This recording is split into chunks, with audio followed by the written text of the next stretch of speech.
Hii ni taarifa kwa umma. Simba Sports Club imesikitishwa na vitendo visivyo vya kiungwana dhidi ya timu yetu kuelekea mchezo wa ligi kuu NBC dhidi ya Yanga, Simba ikiwa timu mgeni.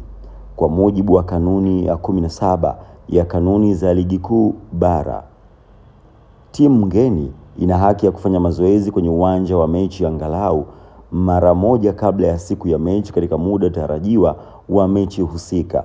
Kwa makusudi, Simba imenyimwa haki hiyo licha ya kufika uwanjani katika muda husika. Katika sintofahamu hiyo, Simba iliarifiwa na meneja wa uwanja kuwa hana maelekezo ya kuruhusu mazoezi kufanyika bila maelekezo ya kamishna wa mchezo pamoja na kamishna wa mchezo husika kufika. Mabaunsa wa klabu ya Yanga walivamia msafara wa Simba huku wakiendelea na vurugu na wakizua msafara wa Simba kuingia uwanjani kufanya mazoezi.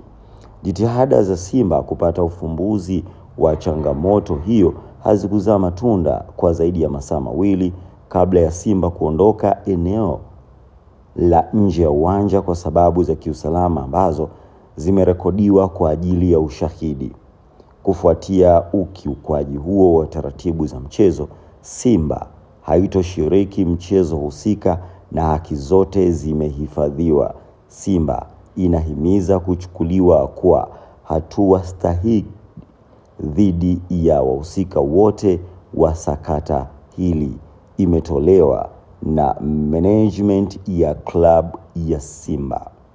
Lakini Farhani anasema Simba hawezi kugomea mechi kesho kwa sababu ukisoma kanuni za TBLB toleo la 2024 kuna kifungu kuhusu taratibu za mchezo. Kinasema timu kufanya kosa la kanuni haimaanishi mpinzani apewe ushindi, hivyo maana yake kosa la kanuni linaadhibiwa kikanuni. Kwa kuwa Simba kutokufanya mazoezi ni kosa la kikanuni, ikitokea na goma kwenda uwanjani kesho, maana yake Yanga anapewa alama 3 na mabao 3 kwa kuzingatia kanuni. Tusome kanuni ndugu zangu. Hapa Yanga akipewa point mambo yatakuwa ni mengine tena. Lakini ukizingatia pia kila mtu anasema la kwake, na kwa vyanzo vingine tena vya Farhani anasema taarifa kutoka kwenye chanzo chake ni kuwa Simba wamevunja kambi tayari na wachezaji wameruhusiwa kuondoka kambini hapo baadaye.